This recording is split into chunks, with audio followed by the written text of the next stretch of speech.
আজকের বিষয় হৃৎপিণ্ড। হৃৎপিণ্ড কি না, রক্ত সংবহনতন্ত্রের একটি গুরুত্বপূর্ণ অংশ হল হৃৎপিণ্ড, যা আমাদের শরীরের বৃক্ষগহ্বরের দুইটি ফুসফুসের মাঝে একটু সামান্য বাঁ দিকে হৃৎপিণ্ডটি অবস্থান করে।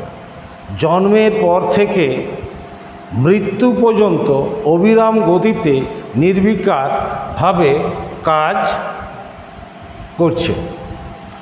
মানবদেহের হৃৎপিণ্ডের ওজন, মানবদেহের হৃৎপিণ্ডের ওজন হচ্ছে 9 আউন্স, মানে 252 গ্রাম। যদি 1 আউন্স সমান 20.5 গ্রাম হয়, ইন্টু 9 করতে গেলে 252.45 গ্রাম ওজন হচ্ছে মানবদেহের হৃৎপিণ্ডের। পুরুষ আর মহিলার হৃৎপিণ্ডের ওজন কি একই?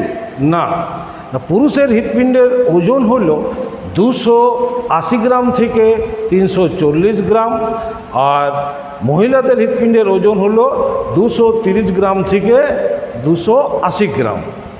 তাহলে বোঝা যাচ্ছে যে পুরুষের হৃদয়ের ওজন মহিলাদের থেকে 60 থেকে 70 গ্রাম বেশি। এবার কার্য ফাংশন অনুসারে হৃৎপিণ্ড সংকোচন প্রসারণ করতে হওয়ার সময় লাগে 0.8 সেকেন্ড। তাহলে 1 মিনিটে হৃৎপিণ্ড সংকোচন প্রসারণ কত করছে না, 72 থেকে 75 বার। 72 থেকে 75 বার হৃৎপিণ্ড সংকোচন প্রসারণ করছে। যদি আমরা হার্টবিট যেটা পাই সেটা হচ্ছে 72 থেকে 75। তাহলে বোঝা যাচ্ছে যে কাজের দিক দিয়ে হৃৎপিণ্ড কোনো পার্থক্য নাই। ওজনের ক্ষেত্রে কিন্তু দেখা গেল যে ছেলেদের বা পুরুষদের হৃৎপিণ্ডের ওজন তুলনামূলক মেয়েদের থেকে বেশি। যদি ভিডিওটা ভালো লাগে তো লাইক শেয়ার করবেন। Thank you.